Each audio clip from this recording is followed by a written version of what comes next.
அவருடைய vote bank கூட அப்படியே வந்து இந்த பக்கம் இல்லைன்னா அந்த பக்கம் சாயக்கூடிய அளவில் அவர்கள் வந்து வாக்கு வங்கியும் வைத்திருந்தார்கள். டேடிக்கும் சன்னுக்கு இடையில ஏதோ கருத்து வேறுபாடு பிரச்சனை அப்படிங்கெல்லாம் சித்தரிக்கப்பட்டது. அப்படி கிடையாது. நான் மாதிரி ஒரு ஆப்பர்ச்சுனிட்டி பாருங்க. அதிமுக ஒரு பக்கம், பாஜக ஒரு பக்கம். கார்பரேட்டுகளுக்காக பார்ட்டின்னு சொல்லக்கூடிய இடத்துல பார்ட்டியே தான் கார்பரேட் தான் பார்ட்டிங்கிற மாதிரியான செட்டப்ஸ் இருக்குங்கிறது அது குறிப்பா தமிழகத்துல நீங்க மறுக்கவே முடியாது.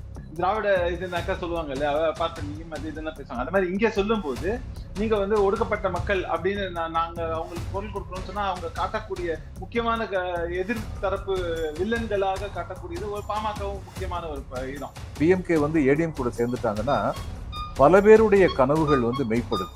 அண்ணாமலை ஆரம்பத்திலிருந்தே தனியாவே நிற்போம், நம்முடைய ஸ்ட்ரென்த் என்னன்னு தெரியட்டும் அப்படின்னு சொல்லித்தான் ஏடிஎம்கே வெட்டினார்.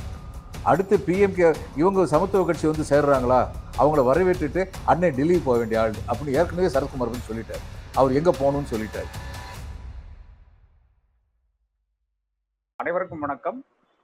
தலைப்பு வந்து பாமகவை வசப்படுத்தும் அதிமுக கூட்டணி கணக்கில் அண்ணாமலையை வீழ்த்துகிறாரா இபிஎஸ் என்ற தலைப்பில் வந்து இன்னைக்கு பேச இருக்கிறோம்.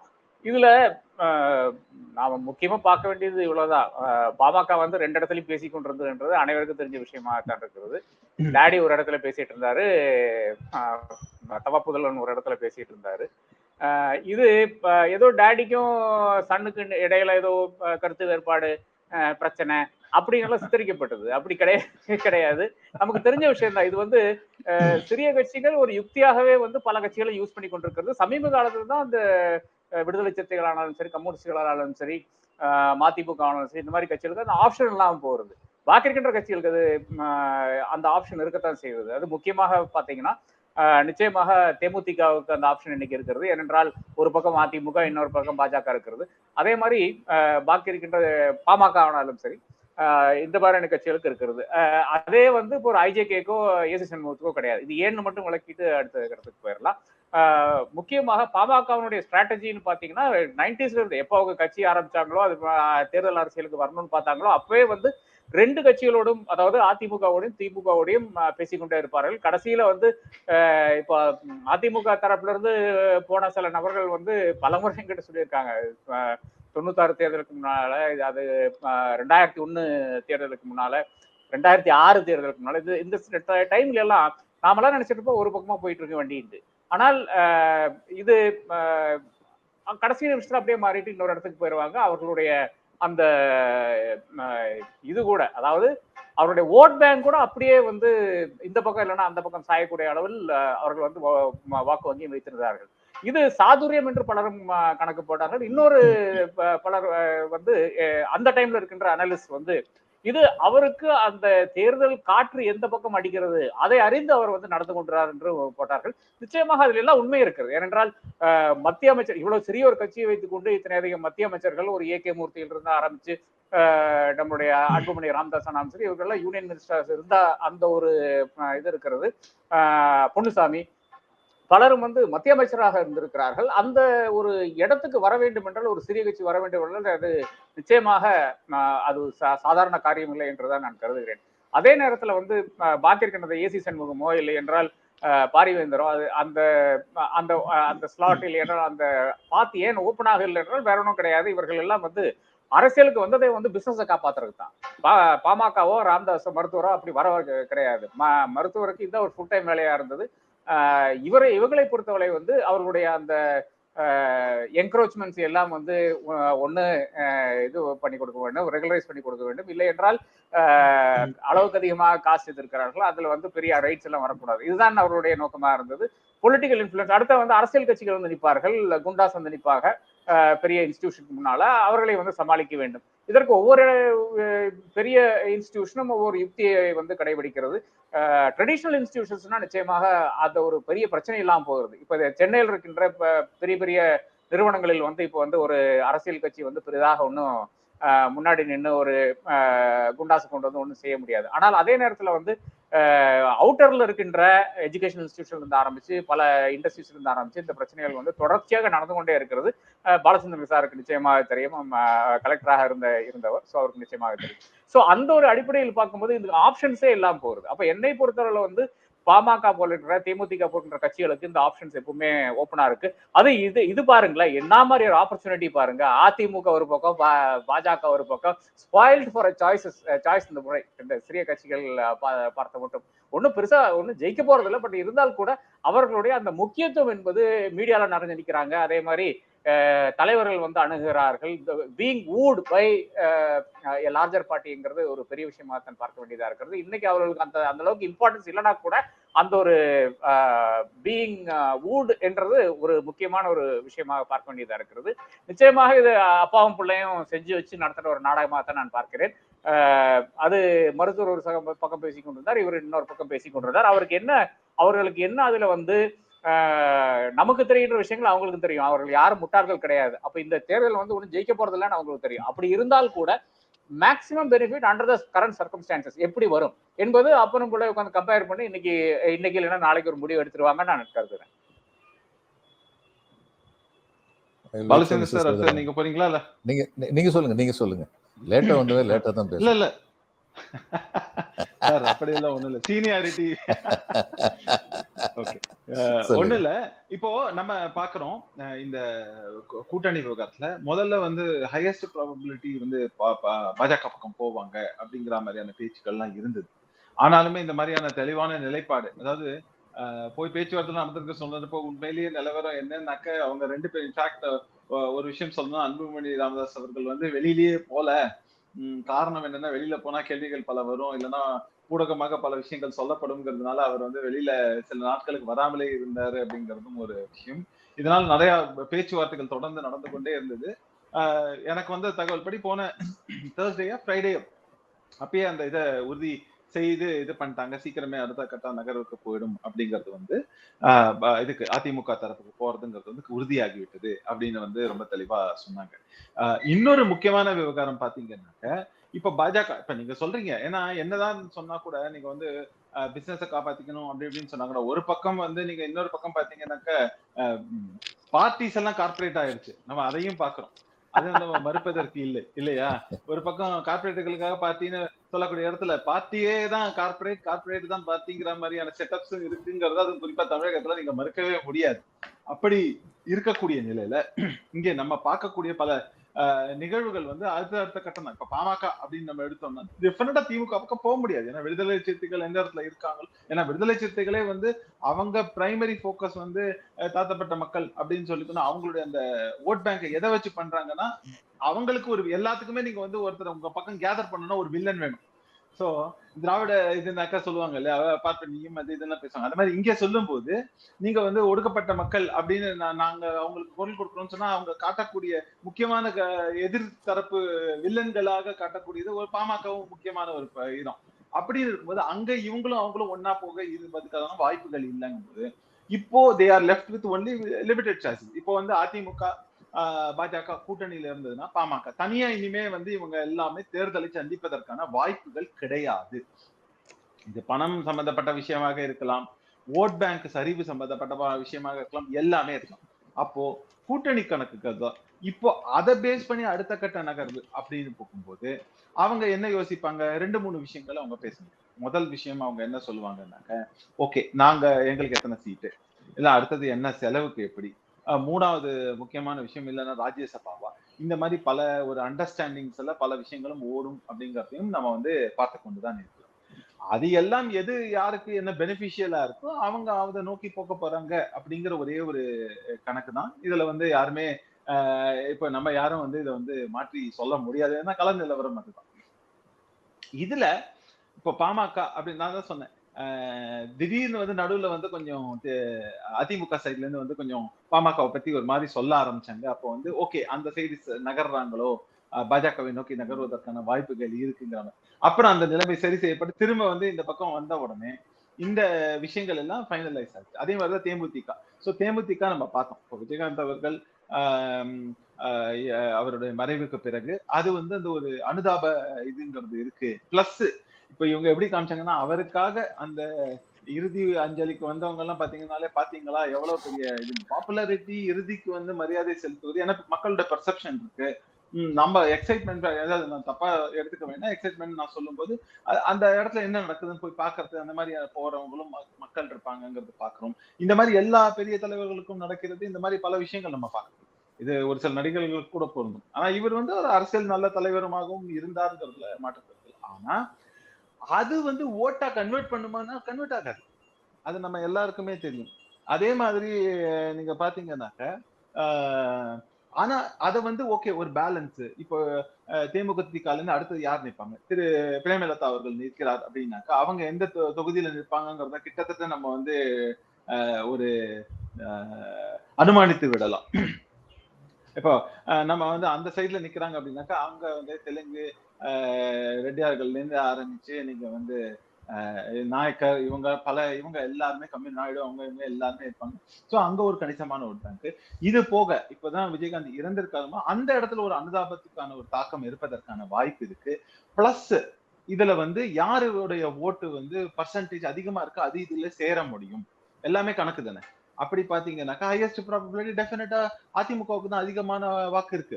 அவங்க அதிகமா வாக்கு சரிவு சந்திச்சிருக்காங்கன்னா கூட நிச்சயமா அவங்களும் ஒரு இரண்டாவது பெரிய கட்சி அப்படிங்கிற நிலைமையில அவங்களுடைய வாக்கு சதவீதத்தை இதன் இணைப்பதன் மூலமாக இந்த வாக்கு பர்சன்டேஜை உயர்த்த முடியும். உங்களுடைய வெற்றிக்கான வாய்ப்பை வந்து அதிகப்படுத்த முடியும். சோ அது ஒரு ஆஸ்பெக்ட். இன்னொரு பக்கம் நீங்க வந்து பாமக திரும்பவும் நம்ம பாமக போதும் இங்கேயும் அதேதான். இப்ப என்னன்னா அவங்களுக்குமே அவங்க கம்யூனிட்டில இருந்து பெரிய சரிவுகள் எல்லாம் இருந்திருக்குன்னா கூட அதுலயும் அதை எப்படி தக்க வைத்துக் கொள்வது. இன்னொரு பக்கம் நீங்க அதை ஹோல்ட் பண்ணணும் அப்படின்னாக்க அந்த வன்னியா பெல்ட்னு சொல்லக்கூடிய இந்த இதுல எல்லாம் போக்கஸ் பண்றாங்கன்னாக்க அதுல அதிமுகவுடைய இது சேர்ந்தா நம்பர்ஸ் முக்கியம். ஏன்னா நம்ம நிக்கிறோமா என்னங்கிறது நீங்க நின்னு ஜெயிச்சா மட்டும்தான் அது அடுத்த கட்டத்துக்கு. இப்ப நான் என்ன எனக்கு ஒரு மத்திய மந்திரி ஆகணும் எம்ஓஎஸ் ஆகணும் வாட் எவர் இருந்தா கூட அதுக்கு முதல்ல எம்பி ஆகணும். எம்பி ஆகணும்னா தேர்தலில் ஜெயிக்கணும். தேர்தலில் ஜெயிக்கணும்னா நம்பர் வேணும். சோ அந்த ஆஸ்பெக்ட்ல நிச்சயமா வந்து இவங்களுடைய அந்த கணக்குகள் நம்ம சொன்ன மாதிரி இப்போ யாரு எவ்வளவு செலவு பண்ண போறாங்க என்ன சீட்டு கணக்கு இந்த எல்லாத்தையும் வச்சு அதே மாதிரி மற்ற சின்ன சின்ன அவங்க கூட்டணி இருக்கக்கூடிய கட்சிகள் அவங்களுடைய இதை எப்படி இந்த பக்கம் ஈர்ப்பது அந்த பர்முட்டேஷன் காம்பினேஷன் எல்லாம் ஒர்க் அவுட் பண்ணி தான் அவங்க இந்த மாதிரியான ஒரு டிசிஷனை எடுத்திருப்பாங்க அப்படிங்கிறது நம்ம புரிஞ்சுக்கலாம். பாலச்சந்திர சார், இதெல்லாம் என்னால் புரிஞ்சுக்க முடியுது. ஆனால் இந்த மக்கள் நலன் ஒன்று இருக்கு, அதை பத்தி இவங்க கொஞ்சம் இதுக்காகத்தான் நாங்க இந்த கூட்டணியில இருக்கோம்னு சொன்னாங்கன்னா நல்லா தெளிவா யாருமே சொல்லலையே சார். அந்த அந்த சைட்லயும் பாத்தீங்கன்னா மக்களுக்கு என்ன செய்யணும்னு சொல்லவே இல்லை. இல்ல அது இல்ல அப்படி நீங்க சொல்ல முடியாது ரமேஷ். ஏன்னா திரும்ப திரும்ப சொல்றாங்க ஜனநாயகம் நிலைநிறுத்தப்பட வேண்டும் என்கிற அடிப்படை கொள்கைகளுக்காக நாங்க சேர்ந்திருக்கோம்னு சொல்லி இந்தியா கூட்டணியில சொல்றாங்க, தெளிவா சொல்றாங்க. இப்ப இவங்க வந்து எதுக்காக வேண்டி கூட்டணியில சேர்றாங்கன்னு இவங்க சொல்ல முடியுமா? பாமகவோ அதிமுக பாஜகவோட சேர்ந்தாலும் கூட சொல்ல முடியுமா அப்படின்னு சொல்ல முடியாது. இந்தோனேஷியாவுக்கு நான் போயிருந்த போது சர்வசாதாரணம் அங்க கரப்ஷன் ரொம்ப ஜாஸ்தி. சர்வசாதாரணமாக ஒரு டிரைவர் வந்து இப்போ நாங்கள் எந்த ஊருக்கு போனாலும் நான் ஒரு இதில் ஃபியோல வந்து ஃபெடரேஷன் ஆஃப் இந்தியன் எக்ஸ்போர்ட்டர்ஸ் ஆர்கனைசேஷனில் டைரக்டர் ஜெனரலாக இருந்தேன். ஒரு ஐஏஎஸ் ஆஃபீஸராக இருந்ததுனால அங்கே எக்ஸ்டர்னல் அஃபேர்ஸ் மினிஸ்ட்ரியில் முதல்ல டைரக்டர் லெவலில் ஒரு ஆஃபீஸர் அனுப்பிடுவாங்க. எங்களுக்கு எங்கள் ஏர்போர்ட்டில் இறங்கினோடனே எங்கள் பாஸ்போர்ட் அத்தனையும் வாங்கிட்டு போவாங்க. வாங்கிட்டு போய் அங்கேருந்து சீல் அடித்து கிளியரன்ஸ் கொடுத்து இமிக்ரேஷன் சீல் கொடுத்து எங்களை வந்து அப்படியே கூப்பிட்டு போயிடுவாங்க. இந்தோனேஷியா போனபோது அதெல்லாம் கொடுத்துட்டு என்கிட்ட வந்து அவர் ஒரு $5 ஒவ்வொரு பாஸ்போர்ட்டுக்கும் அவங்களுக்கு கொடுத்துருங்க சார். யாருக்கு அப்படின்னா சார் சார் அப்படின்னாரு. சரி நீங்கள் சொல்கிறீங்கன்னு சொல்லி ஏதோ இதுக்கு இருக்காங்க போல சர்வீஸ் சார்ஜ் வரும்னு சொல்லி கொடுத்துட்டேன். எனக்கு வரும் தெரியாது எது கேட்குறாங்கன்னு சொல்லி. அடுத்து இவர் வந்து டாக்ஸியில் போய்கிட்டு வந்து டிரைவர் சொல்கிறாரு, சார் நம்ம ஊரில் எல்லாம் வெளிப்பாடு சார், சிவில் கேஸ்னா ஜட்ஜி வந்து என்ன பண்ணுவார், 2 பார்ட்டியும் சேம்பர் கூப்பிடுவாரு. கூப்பிட்டு ஸ்டார்ட் பிடிங் அப்படிம்பாரு சார். இருக்கல ஹையஸ்ட் ரேட் யார் கொடுக்குறாரோ அவருக்கு ஜட்ஜ்மெண்ட் கொடுத்துருவாரு சார். சர்வசாதாரணமா அது மாதிரி ஒரு காலத்துல அங்க வந்து இருந்தது. இப்போ பிஎம்கே என்ன பண்றாங்க, யாரு ஹையஸ்ட் பிட்னு பாத்துக்கிட்டு இருந்தாங்களா, எதுக்காக வேண்டி இது மாதிரி இங்கேயும் அங்கேயும் தலையை காட்டிட்டு இருந்தாங்க அப்படிங்கலாம் நிச்சயமா வந்து வினாக்கள் வரும். ஒண்ணு, இந்த பல பேருடைய பிஜேபி இவங்க வந்து பிஎம்கே வந்து ஏடிஎம் கூட சேர்ந்துட்டாங்கன்னா பல பேருடைய கனவுகள் வந்து மெய்ப்படுது. அண்ணாமலை ஆரம்பத்தில் இருந்தே தனியாவே நிற்போம், நம்முடைய ஸ்ட்ரென்த் என்னன்னு தெரியட்டும் அப்படின்னு சொல்லித்தான் ஏடிஎம்கே வெட்டினார். அடுத்து பிஎம்கே இவங்க சமத்துவ கட்சி வந்து சேர்றாங்களா, அவங்கள வரவேற்றுட்டு அன்னை டெல்லி போக வேண்டிய ஆள் அப்படின்னு ஏற்கனவே சரத்குமார் பத்தி சொல்லிட்டார். அவர் எங்க போகணும்னு சொல்லிட்டாரு. இங்க தமிழ்நாட்டுக்குள்ள இருக்கக்கூடாது அப்படிங்கறத வெளிப்படையா சொல்லிட்டாரு. அடுத்து பிஎம்கே வராம போனா okay, it's yours is design. இன்னைக்கு நம்ம வந்து சாதாரண ஓட்டு வாங்கலாம், அட்லீஸ்ட் ஒரு குறிப்பிடத்தக்க அளவு பெர்சன்டேஜ் வாங்கிட்டோம்னா நம்ம வந்து பெரிய பெரிய கட்சிங்கிறது நிலைநிறுத்தப்பட்டு விடும். முடிஞ்சா ஏடிஎம்கேக்கு மேல வாங்கினா ஐடியல். அதுக்காக தான் பிஎம்கே வருதான்னு பார்த்தாங்க. வரலனாலும் சரிதான், நம்முடைய பலத்தை நிரூபிப்போம். இவருக்கு வந்து இபிஎஸ்க்கு இருக்கிற கட்டாயம் என்ன? இன்னைக்கு வந்து ஒரு ரீசனபிள் லெவல் ஓட்டு வாங்கணும், 2-3 தொகுதியிலாவது வெற்றி அடையணும். அப்படின்னா தான் அவருக்கு வந்து கட்சிக்குள்ள வந்து அவருடைய ஸ்ட்ரென்த் வந்து நின்று நிலைக்கும். அதனால அவர் அதுக்கு பிஎம்கே இழுக்கணும். And he will be prepared to pay any price. வேற வழி இல்லைன்னா இன்னைக்கு அதனால வந்து பிஎம்கே அவங்க பக்கம் வர்றாங்கன்னா அவங்களுக்கு சாதகம். பிஎம்கே வந்து திரு ராதாகிருஷ்ணன் சொன்ன மாதிரி எப்பயுமே அவங்க கால்குலேட் பண்ணுவாங்க, ஜெயிக்கிற கட்சி எதுன்னு சொல்லி பார்த்து சேருவாங்க. இன்னைக்கு அந்த கால்குலேஷன் அவங்களுக்கு இல்லை. ஜெயிக்கிற கட்சி எதுங்கிறது இல்லைன்னா ஆதாயம் அதிகமா தர்ற கட்சி எதுன்னு தான் பார்க்கணும், வேற வழி இல்லை. பிஎம்கேவுடைய ரொம்ப பெரிய ஸ்ட்ரென்த் அவங்களுடைய கட்சி ஒரு ஆதரவாளர்களை அப்படியே மடைமாற்ற முடியும். அது அவங்களுக்கு ரொம்ப பெரிய ஸ்ட்ரென்த். அதனாலதான் அந்த கட்சியை வந்து எல்லாருமே சேர்ந்து இது பண்ணிட்டு போறாங்க. தேமுதிகவை பொறுத்த மட்டும் விஜயகாந்த் வந்து தனிப்பட்ட முறையில ரொம்ப பெரிய கொடையாளியா இருந்தார். வெளியிலே செல்லாம அவர் செஞ்ச ஏழை எளியவர்களுக்கு ரிக்ஷாக்காரர் அது இதுன்னு எத்தனையோ பேருக்கு எவ்வளவோ கொடுத்துருக்காரு. அதையெல்லாம் பத்தி விளம்பரம் தேடணும்னு ஆசைப்பட்டது இல்லை. எப்படி அப்துல் கலாம் செத்த போது நான் வந்து பார்த்தேன், ஒரு ரிக்ஷாக்காரர் வந்து பின்னாடி வந்து எழுதியிருந்தார், நம் குடியரசுத் தலைவர் மறைவுக்கு அனுதாபம்னு பிளாக் அண்ட் ஒயிட்ல ஒரு போஸ்டர் அடிச்சு. அவருக்கு என்னங்க வருமானம் இருக்கும்?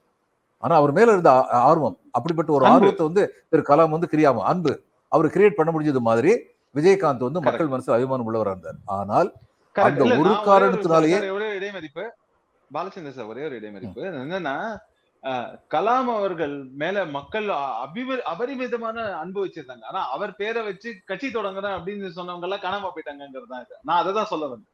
அவர் கூடயே இருந்தேன், நாங்க கட்சி தொடங்கணும் அப்படின்னு சொன்னவங்க எல்லாம் வந்து ஒரு பேசிக்கா எதுவுமே பண்ண முடியல, அந்த மாதிரியான ஆஸ்பெக்ட்ல தான் நான் சொன்ன ஒரு வாதம். இப்ப இதை பாக்குறவங்க எல்லாரும் சந்தோஷப்படுவாங்க. ரமேஷ் சொல்றத இவர் வந்து செகண்ட் பண்றாரு, வழிமொழிகிறார் பாலச்சந்திரன் அப்படின்னு ரொம்ப சந்தோஷப்படுவாங்க. ஏன்னா நானும் அதையே தான் சொல்றேன். அதாவது பிரேம அந்த அன்னைக்கு விஜயகாந்துக்கு வந்தது வந்து தனிப்பட்ட மனிதருக்காக வந்தது, அவருடைய அரசியல் கொள்கைகளுக்காக வந்தது இல்லை அந்த கூட்டம். நம்பர் 1, அவருடைய அரசியலை பின்பற்றினவங்க கூட பிரேமலதா அம்மா மேல கோபமா தான் இருப்பாங்க. ஏன்னா ஏழை எளியவருடைய நபராக இருந்த விஜயகாந்த் ஒரு குடும்பத்துக்குள்ள தன்னை குறுக்கிட்டது காரணமே இவங்க தான் அப்படின்னு அவருடைய கட்சிக்குள்ளேயே பரவல வந்து ஒரு அபிப்பிராயம் இருக்கு. அதனால தேமுதிக வந்து எங்களுக்கு 15 சீட்டு ஒரு ராஜ்யசபா அப்படின்லாம் சொன்னது அப்ப எந்த விதத்துல சரின்னு கேட்டீங்கன்னா மறுபடியும் கலாம் ஐயாவை தான் சொல்றேன் நான்.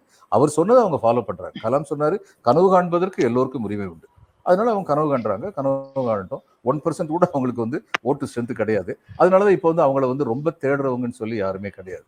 அதனால இந்த இதுல வந்து கூட்டணின்னு சொல்லி பாத்தீங்கன்னா இவங்களுடைய கூட்டணி வந்து ஆரம்பத்திலிருந்தே சில கொள்கைகளின் அடிப்படையில், அந்த கொள்கைகள்ல கொஞ்சம் கூட மாற்றமில்லாத நம்பிக்கை உள்ளவங்களா இருக்கிறதுனால இந்தியா கூட்டணி தமிழ்நாட்டில் திமுக கூட்டணி என்று திமுக தலைமையில் உள்ள கூட்டணி என்று உணரப்படும். அவங்களுடைய கூட்டணி நிச்சயமா ஸ்ட்ராங்கா தான் இருக்கு. பிஜேபி வந்து ரொம்ப பெரிய வெற்றி அடையணும்னு சொல்லி அவங்க வந்து எதிர்பார்க்கல. அவங்களுக்கு கள நிலவரம் தெரியும். வெளியில என்ன சொல்லிக்கிட்டு இருந்தாலும் கள நிலவரம் அவங்களுக்கு தெரியும். ஆனால் வளர்ந்து கொண்டிருக்கின்றார்கள் அப்படிங்கிற சந்தேகமே கிடையாது. அந்த வளர்ச்சிக்கு வந்து அண்ணாமலை மேல 1000 கிரிட்டிசிசம் இருக்கலாம். ஆனா ஒரு சாட்டர்டே ஈவினிங் கிளப் மாதிரி இருந்த பிஜேபியை சும்மா வந்து இதுல வந்து சென்னையில வந்து மீட்டிங் போட்டு போவாங்க, மிக்சரும் காரா புந்தியும் சாப்பிட்டு போவாங்கன்ற இந்த பார்ட்டியை களத்துக்கு வந்து கூட்டு போனது. கிராமத்தில் இன்னைக்கு ஒவ்வொரு கிராமத்திலையும் 5 பேரோ 10 பேரோ பிஜேபியில் இருக்காங்க நிலைமை உருவாக்குனது அண்ணாமலை வந்ததுக்கு அப்புறம் தான். அதுல சந்தேகமே கிடையாது. இன்னும் வளர்ச்சி இருக்கும்னு சொல்லி நம்புறாங்க. அந்நியாரம் வந்து 2 ஃபோர்ஸஸ் வந்து இன்னைக்கு வந்து கொலைட் பண்ணக்கூடிய நிலைமை வருமா? இது ரைட்டிஸ்ட் வர்சஸ் லெஃப்டிஸ்ட் அப்படின்னு வருமா? Dravidian party and all India party with their own ideology about one nation இதெல்லாம் வருமா அப்படிங்கிற இந்த தேர்தலுக்கு அப்புறம் தான் தெரியும். ஆனால் ஏடிஎம்கே வந்து அந்த நிலை வரக்கூடாதுன்னு சொல்லி பிரயத்தனப்படுறாங்க. நிச்சயம் என்லைட்டன்ட் செல்ஃப் இன்ட்ரெஸ்ட் சொல்லுவாங்க. ஏபிஎஸ்க்கும் இது வந்து ஒரு அக்னி பரீட்சை தான். அதனால அவர் தன்னால் முடிந்த அளவுக்கு தன்னுடைய முயற்சி அவர் எடுப்பாரு. தேர்தல் முடிகிற வரைக்கும் இன்னும் இருக்கு, ஒரு 2 மாசம் ஏறக்குறைய இருக்கு. நம்மளெல்லாம் அடிக்கடி கூப்பிடுவாங்க, நம்ம கருத்துக்கள்லாம் சொல்ல. எனக்கு இந்த இபிஎஸ் பத்தி தான் ஒரு என்னுடைய இந்த இதுல வந்து கடைசி சப்மிஷன். இபிஎஸ் வந்து ஃபர்ஸ்ட் அந்த ஸ்டார்டிங்ல அந்த எம்பி தேர்தலினுடைய அந்த சூடு பிடிக்கிற ஆரம்பிக்கிற ஜனவரியில சூடு பிடிக்கும் போது அவர் ஏதோ ரொம்ப கொஞ்சம் மெத்தன போக்கா, இல்ல இது நமக்கு இன்ட்ரெஸ்ட் இல்லையா, என்னன்னு புரியல. பட் அவர் கம்ப்ளீட்டா வந்து அதுல இருந்து அப்படியே வித்ட்ரா பண்ண மாதிரி ஒரு ஸ்டாண்ட் எடுக்கிறாங்க. அதிமுகவே அப்படி ஒரு ஸ்டாண்ட் இருக்கு. இன்னைக்கு வந்து அப்கோர்ஸ் அதிமுகனுடைய ஐடி விங் ரொம்ப ஸ்ட்ராங்கா இருக்கு, நல்லா பண்ணிட்டு இருக்காங்க. இப்போ அந்த EPS say no to drugs எல்லாம் போட்டது வந்து திமுக வந்து பேக் ஃபுட்ல போடுகின்ற ஒரு நடவடிக்கையாக தான் பார்க்க வேண்டியதா இருக்குது. எப்படி திமுக அது வந்து பதில் சொல்ல வேண்டிய கட்டாயம் வருது இல்லையா?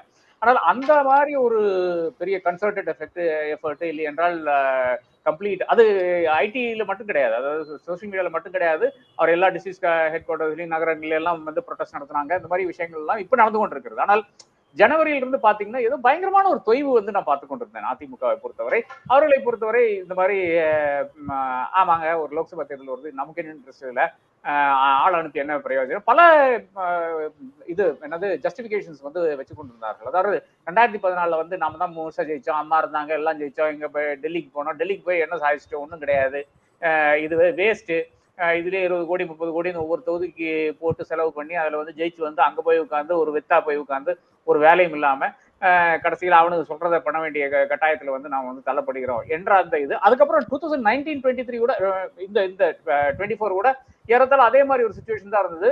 அவர்கள் அதாவது ஓம் பிர்லானுடைய அந்த பாராளுமன்றத்தில் வந்து யாரும் ஒன்றும் பேச முடியாத ஒரு அவலம் வந்து நான் பார்த்து கொண்டிருந்தேன். 145 பேரை வந்து சஸ்பெண்ட் பண்ணி தமிழகத்தை சார்ந்த எவ்வளவோ பேரை சஸ்பெண்ட் பண்ணி இந்த அசம்பிளி நடத்தி அந்த பார்லிமெண்ட் நடத்தி அதில் வந்து எவ்வளவோ பில் எல்லாம் பாஸ் பண்ணி அப்போ பொதுவான வந்து இப்போ அதிமுகவினுடைய அந்த கோணத்துல இருந்து பார்க்கும்போது 14-19 வந்து இந்த அளவுக்கு பண்ணோம், இந்த அளவுக்கு ஜெயிச்சு வந்தோம், ஆனா அது ஒரு பிரயோஜனம் கிடையாது.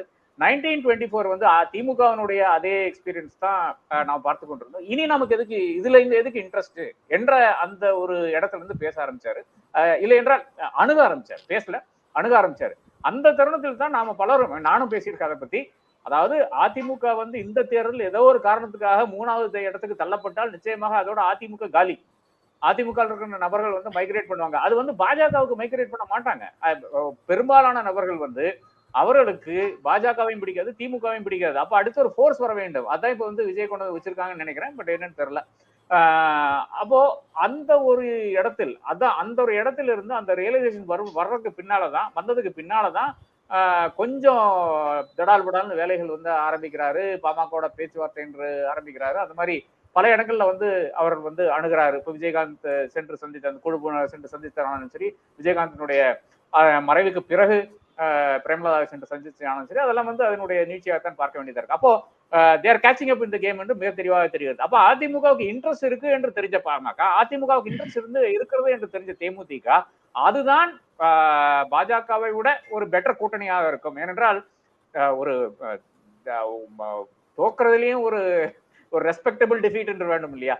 அதற்காக ஒரு முனைப்போட செயல்படுகின்ற ஒரு கட்சியாக அந்த எல்லா இடத்துலயும் இப்போ அதிமுகவுக்கும் திமுகவுக்கும் பிகஸ்ட் ஸ்ட்ரென்த் ஒரே ஒரு விஷயம் தானுங்க. எல்லா பூத்துலயும் இன்னைக்கு ஆள போட முடியும். எல்லா பூத்துலயும் வந்து உங்களுக்கு வாக்கு வருதா இல்லையா என்று அவர்கள் வந்து மிக துல்லியமாக கணிக்க முடியும். தேர்தல் முடிஞ்ச உடனே அவங்களுக்கு தெரியும் இந்த எவ்வளவு ஓட்டு வருது என்று அவர்களுக்கு தெரியும். யார் ஜெயிக்கிறா யார் தோக்குறா இந்த விஷயங்கள் எல்லாம் மிக மிக தெளிவாக தெரிகின்ற கட்சிகள் வந்து இன்னைக்கு தமிழ்நாட்டில் இருக்குன்னு பாத்தீங்கன்னா அதிமுக திமுக தான். இந்த பூத்து வேலைகள் எல்லாம் 2 பேரும் பண்ணி முடிச்சிட்டாங்க. அதாவது அதிமுகவை பொறுத்தவரை இந்த பிளாக் புக் இருக்கும். அந்த பிளாக் புக்ல வந்து ஒவ்வொரு மாவட்ட செயலாளருக்கும் வந்து தெரியும் யார் எங்க இருக்கிறான்ட்டு. அந்த கம்ப்ளீட் நேம்ஸ் அந்த லிஸ்ட் வந்து அதிமுக இருக்கும். திமுக அந்த அளவுக்கு ஆர்கனைஸ் கிடையாது. பட் அந்த கட்டமைப்பு வந்து வலுவா இருக்கிறதுனால, குறிப்பாக ஆட்சியில் இருக்கிறதுனால பிரச்சனையே இல்லாம வந்து எல்லா பூத்துலயும் வந்து அவர்களுக்கு ஏஜென்ட் போகக்கூடிய அந்த வாய்ப்பு இருக்கிறது. அப்ப அதனாலதான் வந்து இந்த ரீதிங்கிங் வருகிறது. பாமக வந்து அந்த பப்ளிசிட்டி ஒரு பெரிய ஒரு பப்ளிசிட்டி ஒரு ஒரு ஸ்டாம் நடந்து கொண்டது இல்லையா பிஜேபியினுடைய 6 முறை இன்னைக்கு 7வது முறையாக பிரதமர் வந்து கோயம்புத்தூருக்கு வந்து கொண்டிருக்கிறார். அப்போ அந்த ஒரு பப்ளிசிட்டி இது வந்து அதே அப்படி சஸ்டெயின் பண்ணா நிச்சயமாக பாஜகவுக்கு இன்னும் அதிகம் ஓட்டு வரும் என்ற ஒரு எண்ணத்தின் அடிப்படையில் வந்து பலரும் அதாவது குறிப்பா இந்த கட்சிகள் வந்து அங்க போலாமா என்ற டெம்டேஷன் அவர்களுக்கு இருந்தது. ஆனால் அவர்களுக்கும் தெரிஞ்ச விஷயம் தான், தமிழகத்தை பொறுத்தவரை இந்த பப்ளிசிட்டி எல்லாம் ஒன்றும் வேலைக்காகாது. கொஞ்சம் பொலிட்டிக்கலி அவேர் கிரௌடா இருக்கு தமிழ்நாட்டை பொறுத்தவரை. அப்போ அந்த பொலிட்டிக்கல் அவேர்னஸ் வந்து வருகிறதுனால, அது 69% ரிசர்வேஷன்ல இருந்து ஆரம்பிச்சிருக்கின்ற அந்த பொலிட்டிக்கல் அவேர்னஸ், இந்த அவேர்னஸ் தானுங்க வட இந்தியாவில் இல்லை. அதான் பிரச்சனையா இருக்கிறது. அரசியல் அவேர்னஸ் இருக்கின்ற ஒரு இடத்தில் வந்து நிச்சயமாக இந்த ஜாதி மதம் இதெல்லாம் பேசி நீங்க வந்து வாக்கு சேகரிக்க முடியாது என்று நான் கருதுகிறேன். எவ்வளவுதான் ஒரு ஜாதியில் இருக்கின்ற ஒரு நபரை வந்து அங்க வந்து முக்கியஸ்தராக நிறுத்தினா கூட மக்கள் வந்து அதை ஏற்றுக்கொள்ள மாட்டேங்கிறாங்க. பாமக காரனே வந்து ஏற்றுக்கொள்ள. வன்னியரே வந்து பாமகவை ஏற்றுக்கொள்ள முடியாத ஒரு சூழ்நிலையில தானே இப்போ வந்து 2016 பார்த்து கொண்டிருக்கிறோம். அப்ப மக்களும் மாறிவிட்டார்கள் என்று பார்த்து கொண்டிருக்கிறோம். பொலிட்டிக்கலி அவேர் க்ரௌடா இருக்கிறது. அப்ப இதையெல்லாம் கணித்து கொண்டு இன்னும் நம்ம அரசியல் நீடிக்க வேண்டும் என்ற ஆசை இருக்கிறதுனாலதான் இப்போது வந்து பாமக இப்படி ஒரு முடிவுக்கு, அதாவது முடிவுன்னு சொல்ல முடியாது, நிச்சயமா அந்த நெகோசியேஷனாவது அதற்கு முயன்றுகிறார்கள் என்று பார்க்க வேண்டியதா இருக்குது. ஏன்னா பிஜேபி கிட்ட போய் சேர்ந்தா நிச்சயமா கேஸுகள் வந்து வாபஸ் வாங்கிடுவாங்க. அது பெரிய ஒரு பாசிட்டிவா இருக்கும். ஏன்னா அந்த போபால் மெடிக்கல் காலேஜ் கேஸ் எல்லாம் இன்னும் இருக்கிறது. அது எந்த கணக்கில் வரும் என்றெல்லாம் கேட்டுக்கொண்டிருந்தார்கள். அப்போ அது அப்படி பார்க்கும்போது பாஜகவுக்கு போனா கேஸ் வாபஸ் வாங்கிடலாம், அதிமுகவுக்கு போனா கட்சியை நிலைநிறுத்தலாம். இந்த சாய்ஸ்ல எந்த சாய்ஸ் எடுப்பாங்கன்னு தான் நமக்கு இன்னும் வெயிட் பண்ணிட்டு இருக்கோம். இல்ல இப்போ நம்ம ஒரு பக்கம் இந்த விஷயங்கள் எல்லாம் தொடர்ந்து பேசிக் கொண்டிருக்கிறோம். இப்போ அதான் சொன்ன கூட்டணினாலே இப்போ கணக்கு தானே சார். திரும்ப மெயினா என்னன்னா, இப்போ நாளைக்கே வேணும் நீங்க ஒரு நெகோசியேஷன் பண்ணணும் அப்படின்னாலே அதுக்கு எதாவது சொன்னேன், ஃபர்ஸ்ட் உங்களுக்கு பொசிஷன் ஒண்ணுன்னா நம்பர் வேணும். இது தெளிவா இருக்காங்க. ஒரு பக்கம் நம்ம சொல்லலாம், அதாவது வந்து ரோட் ஷோ அவங்க முதல்ல வந்து கொங்கு பெல்ட்டை வந்து ஃபோக்கஸ் பண்றாங்க, பாஜகனா கூட அங்க அவங்களுக்கு ஒரு ஸ்ட்ராங் ஹோல்டு இருக்குங்கிறத நம்ம யாரும் மறுக்க முடியாது. கம்பேரிட்டிவ்லி ரெஸ்ட் ஆஃப் த ஸ்டேட்ல நீங்க பார்க்கும்போது கொங்கு பெல்ட்டை பொறுத்த வரைக்கும், இன்னொன்னு அண்ணாமலை செய்திருந்தா கூட, அண்ணாமலைக்கு முன்னாடி ஆக்சுவலி குறுகிய காலத்துக்கு தான் முருகன் இருந்திருந்தாலும் முருகன் அவர்களும் ஒரு சில வேலைகளை நன்றாவே செய்தார் அப்படிங்கறதையும் நீங்க பார்க்கணும். ஏன்னா அதுல வந்து ஒரு சேஞ்ச் ஆஃப் தாட் ப்ராசஸ் அப்படிங்கிறது இருந்து அது அடுத்த கட்டமாக இன்றைய தலைமை அவங்க வந்து எடுத்துட்டு போனாங்க அப்படிங்கறது நீங்க பார்க்கலாம். இப்போ இவங்களுடைய போக்கஸ் என்னன்னாக்க, நீங்க சொன்ன மாதிரிதான் இப்போ வாக்கு சதவீதம் கூடுகிறதுங்கிறத நிச்சயமா காட்டணும். அட்லீஸ்ட் 1-2 சீட்டு வந்தாலும் அது வந்து ஒரு அட்வான்டேஜாகத்தான் பார்க்கப்படும்ங்கிறது ஒண்ணு. பாஜக அதிமுக நான் ஆரம்பம் தொட்டே சொல்லிட்டு இருக்கேன், இன்னைக்கு நேத்து இல்ல, 2024 சரிங்க, 2019 எலெக்ஷன்ல ஒரே ஒரு எம்பி தான் பாராளுமன்ற தேர்தலில் என்ன குடிமொழிக்கு போச்சு அப்படின்னு இபிஎஸ் யோசிச்சார். அதுவும் ஒரு பர்சனும் வந்து ஓபிஎஸ் மகன் ரவீந்திரநாத் அப்படிங்கும் போது அங்க என்ன குடிமொழிக்கு போச்சு? ஒண்ணும் இல்லை. அப்போ நம்ம எதுக்கு இது பண்ணணும்? இந்த வாட்டி வந்தா ஆனா என்னன்னா, கட்சி ஃபர்ஸ்ட் அவரோட ப்ரையாரிட்டி எதனாலன்னா, யாரையும் அரவணைத்து போகலன்னா ஒற்றை தலைமை, முதல்ல கட்சி தான் கண்ட்ரோல்ல வரணும். அதுல ரொம்ப தெளிவா இருந்து அங்கே காய் நகர்த்தி அதை சக்சஸ்ஃபுல்லா ஓரளவுக்கு செஞ்சாரு அப்படிங்கிறது எடப்பாடி. அடுத்த கட்டம் அப்படின்னு பாத்தீங்கன்னாக்க, அந்த கட்சியில வந்து தான் கண்ட்ரோல்ல கொண்டு அடுத்தது ஃபுல்லாவே தன்னுடைய இன்ஃப்ளூயன்ஸை எப்படி கொண்டு வருது, மூணாவது சரிந்த வாக்கு சதவீதத்தை நிறுத்துவது, அடுத்தது அங்கிருந்து அது அடுத்த கட்டமாக மேல் நோக்கி கொண்டு செல்வது எப்படி. ஏன்னா திமுகவிற்கு மாற்று அதிமுக தான் அப்படின்னு சொல்லணும்னா அதுக்கு அந்த கான்பிடன்ஸ், மூணாவது ஒரு இதுக்கு வந்து ஒரு ரூம் கொடுக்கறது சரியா இருக்குமா அப்படிங்கிற ஒரு கேள்வி. அதற்கு பிறகு நீங்க வந்து என்னன்னாக்கா, ஓகே எலெக்ஷன்ல வின் பண்ணும். அப்புறம் பாராளுமன்ற தேர்தல் வருதுன்னாக்க, பாராளுமன்ற தேர்தல்ல முயற்சி செய்வோம். ஃபர்ஸ்ட் ப்ரையாரிட்டி ஓகே நாங்க வளர்ந்துருக்கோம், திரும்ப we are back to our glory அப்படிங்கறத காட்டலாமாங்கிறது ஒண்ணு. அதை வச்சு நீங்க 2026 சந்திக்கும் போது அது ஒரு இன்னொரு வாய்ப்பா இருக்கும். ஏன்னா இப்போ வந்து இன்னொரு விஷயம் நம்ம யாரும் மறுக்க மாட்டோம்னு நினைக்கிறேன். அதாவது இந்த ஆன்டி இன்கும்பன்சி, அதாவது என்னன்னாக்க மக்களுக்கு திமுக கிட்ட ஒரு கொஞ்சம் ஒரு மன வருத்தங்கள் பல வகையில வந்திருக்கு அப்படிங்கிறது வந்து நிதர்சனமான ஒண்ணு. அப்படி இருக்கும்போது அதையும் அறுவடை செய்யணும் அப்படிங்கிற ஒரு மனநிலையிலும் இவங்க இருக்காங்க. ஏன்னா வந்து பல எம்பிஸே பாத்தீங்கன்னா ஒரு தொகுதி பக்கமே போகாத எம்பிஸ் எல்லாம் திமுக தரப்புல இருந்து இருக்காங்க அப்படிங்கறத ஒரு உதாரணத்துக்கு சொன்ன தென்சென்னையை கூட சொல்லலாம். இப்படியெல்லாம் இருக்கக்கூடிய ஒவ்வொரு விவகாரத்தையும் நீங்க பார்க்கக்கூடாது. அதுல நம்ம எப்படி நம்ம அட்வான்டேஜ்க்கு கொண்டு போய் பண்ண முடியும், இதை போன்ற விஷயங்கள் எல்லாமே இன்னொரு. மூணாவது, ஒருவேளை ஆட்சிக்கு வந்தால் உடனே நீங்க கூட்டணியில சேரணுங்கிற அவசியம் இல்லை. ஒரு சில முக்கியமான வந்து என்னன்னு சொல்றது, பில்ஸ் பாஸ் பண்ணணும், அந்த மாதிரியான ஒரு விஷயங்கள்ல பல விஷயங்கள்ல வந்தா அங்கேயும் நெகோசியேஷன்ஸ் நடக்கும்ங்கிறதெல்லாம் நம்ம பார்க்கணும். இந்த மாதிரியாக ஒவ்வொரு விவகாரத்திலும் அவங்க வந்து கணக்கு போட்டு ஓகே நம்ம இப்போ முதல் ஸ்டெப் இது, அது அடுத்த ஸ்டெப், இதுக்கு அடுத்த ஸ்டெப் அப்படின்னு போவாங்க. இந்த மாதிரி தான் எல்லாத்துடைய கால்குலேஷனும் இருக்கு அப்படின்னு சொல்றோம். இன்னொரு விஷயம் சார், நாம நீங்க சொன்னீங்க கரெக்ட், அதாவது விஜய் அவர்களை கொண்டு வராங்க சீன்ல அப்படின்னு சொல்லிட்டு, அது ஒரு முயற்சி தான். ஆனா நம்ம கவனிக்கக்கூடிய விஷயம் வந்து 2024 எங்க போக்கஸ்ல 2026ன்னு சொல்றாங்க. சோ இங்க வந்து ஸ்டிரிங் த பாட் அப்படின்னு சொல்ற மாதிரி அந்த இடத்துல ஒரு 2026ல ஒரு different kind of game plan ஓடிக்கொண்டிருக்கிறது. அது எந்த பக்கம் என்ன எப்படி அது அடுத்த பரிணாமத்தை நோக்கி செல்லுங்கிறத நம்ம வந்து 2025ல இருந்து பேச ஆரம்பிப்போம் நம்ம இதே மாதிரி. சோ அது இருக்கு நிச்சயமா. இது எங்க இப்படி போவாங்களா அப்படி போவாங்களா, இவங்களுக்கு எவ்வளவு வாக்கு வரும், கூட்டணி கணக்குகள் என்னன்னு நம்ம பல விஷயங்களை பேசணும். ஏன்னா அவங்க என்ன யோசிக்கிறாங்க, விஜய் இன்னொன்னு லான்ச் பண்ணது ஒரு கணக்கு நீங்க தெளிவா பாருங்க. விஜயகாந்தோடைய மறைவுக்கு பிறகு இவங்க வந்து இந்த இடத்துல வேகம் எடுக்கிறாங்க. காரணம் அவங்க என்ன யோசிக்கிறாங்க அப்படின்னாக்கா, ஓகே ஒரு இது இருந்தது, அந்த இடத்துல ஒரு கேப், ஒரு இடத்துல பர்டிகுலர் இது. இப்போ அந்த வாய்டு வந்திருக்கு. அதை வந்து ஆல்டர்னேட்டிவா எப்படி நம்ம ஸ்பின் பண்ண முடியும்? அங்க ஒரு தனி ஒரு இடத்துல கொண்டு வந்து ஒரு டிசைடிங் ஃபோர்ஸாவோ எதுவோ நம்ம அதை எப்படி பண்ணலாம்? அந்த மாதிரியான ஒரு கணக்குகள்ல ஒரு மூவ்மெண்ட்டும் நடந்து கொண்டிருக்கிறது அப்படிங்கிறதையும் பார்க்கலாம். ஏன்னா அவங்களுக்கு வந்து அட்வான்டேஜஸ், மைனாரிட்டி ஓட்டை எடுக்க முடியும். அதே மாதிரி வந்து இளைஞர்கள் இத அந்த சினிமா இதுங்கிறதுனால ஒரு இந்த பிம்பம் இருப்பதனால அந்த இளைஞர்களுடைய வாக்கு, இந்த மாதிரி ஒரு பல விஷயங்களை ஈஸியா கொண்டு அதனாலதான் பாத்தீங்கன்னா முன்னாடி அவங்க வந்து ஆஹ் ஏழை மாணவர்களுக்கு உதவுறேன்னு சொல்றதுக்கு கூட தொகுதி வாரியா தான் பிரிச்சு பிரிச்சு பிரிச்சு தான் ஆளை எடுத்து எடுத்து அவங்க வந்து பண்ணாங்க. அதே மாதிரி பண்ணும்போது எல்லாமே பாத்தீங்கன்னா அந்த அந்த பர்சன்டேஜ் வைஸ் எல்லாத்தையும் கால்குலேட் பண்ணி பண்ணாங்க. அது வந்து ஜஸ்ட் லைக் தட் நீங்க ஃபர்ஸ்ட் நீங்க செகண்ட் நீங்க எப்படி நீங்க அப்படின்னு பண்ணல. அவங்க அதெல்லாம் ஒரு கணக்கு போட்டு ஒரு மாதிரி தான் பண்ணாங்க அப்படிங்கறத நம்ம பார்க்கலாம். அதான் ஆரம்பம் தொட்டே அவங்களுக்கு ஒரு பிளான் இருந்திருக்கு அப்படிங்கிறது. இதுல கடைசியா என்னன்னா இப்போ இந்த எலெக்ஷன் அப்போ நம்ம வந்து தமிழகத்தை தாண்டி தமிழகத்துல ஒரு விஷயங்க என்னன்னா, நீங்க தனித்துவமா இருந்தா அதுக்கு ஒரு அங்கீகாரம் நிச்சயமா இருக்கும். ஆனா நீங்க தனித்துவமாக இருக்கிறேன்னு சொல்லிக்கொண்டு 10ஓட 11 நானும் அந்த இதுலயே போறேன்னு சொன்னாக்க மக்கள் ரிஜெக்ட் பண்ணுவாங்க. அங்கதான் வந்து பல கட்சிகள் கோட்டை விட்டன அப்படிங்கறத நீங்க பார்க்கணும். குறிப்பா வந்து தேசிய கட்சிகள்ல வந்து அவங்க வந்து தங்கள் தனித்துவத்தை என்னைக்கு இழக்க ஆரம்பிச்சாங்களோ அன்னில இருந்தே அவங்களுக்கு சரிவுகள் அப்படின்னு வந்திருக்குங்கிறதெல்லாம் நம்ம பார்க்கணும். அதுல புதுசான பரிமாணம் எப்படின்னாக்கா இப்ப நீங்க வந்து ஹிந்துத்வான்னு சொல்லலாம். சரி ஹிந்துத்வா இல்லையா, அது இல்ல அப்படின்னு இவங்க நினைத்து அடுத்தது, ஏன்னா ஹிந்துத்வான்னு ஒரு பக்கம் பேசிக்கொண்டு இன்னொரு பக்கம் நீங்க வந்து அந்த டைரக்ஷன்ல போகல. இன்னொரு பக்கம் சரி இப்ப ஊழல்னு எடுத்தாக்கா இப்ப அது ஒரு ரிவர்ஸ் ஆகுமா என்ன ஏது இந்த மாதிரியாக முன்னும் பின்னும் போய் கொண்டிருப்பதனால இவங்களால வந்து ஒரு சாலிடான அடுத்த லெவலுக்கு நம்ம சொல்றது வந்து ஒரு மேஜர் லெவல் அப்படிங்கிறதுக்கு போகிறதுக்கான ஒரு தடையா இருக்கு அப்படிங்கிறதையும் நம்ம பார்க்க முடியும். ரமேஷ் கொஞ்சம் கொஞ்சமா என் சைடுக்கு வர்றாரு, எனக்கு சந்தோஷமா இருக்கு. லஞ்ச ஊழலை பத்தி பேசுறதா, இந்துத்துவ பத்தி பேசுறதா எல்லாமே வந்து ஒரு குழப்பமா இருக்கு. இல்ல ஒரே ஒரு முக்கியமான நானும் அதே தான் சொல்லிட்டு இருக்கேன். ஏதோ கன்சிஸ்டன்ட்டா பேசுறாங்க. இல்ல வோட்டர்ஸ் ஒரு விஷயம் சொல்றேன். வோட்டர்ஸ் இப்ப எந்த அளவுக்கு ஆயிட்டாங்கன்னா, நீங்க ஒரு சர்வே எடுத்தா கூட அந்த சர்வேயை சுத்தமா நீங்க நம்ப முடியாது. Deviation can be 30 to 35%. காரணம் என்னன்னா, voters don't want to reveal. அவன் சொல்றதுதான் அவன் பண்ணுவாங்கிறதுக்கான அஷூரன்ஸ் கிடையாது. அவன் யாரையும் நம்பல. அவனும் இன்னைக்கு நம்பகத்தன்மையான ஒரு ஸ்டேஜ்ல இல்ல. சோ நம்ம பல்ஸ பாக்குறோம்னு சொல்லி எந்த சர்வே பண்ணாலும் அந்த சர்வேயை you have to take not with a pinch of salt but with a bag of salt தான்.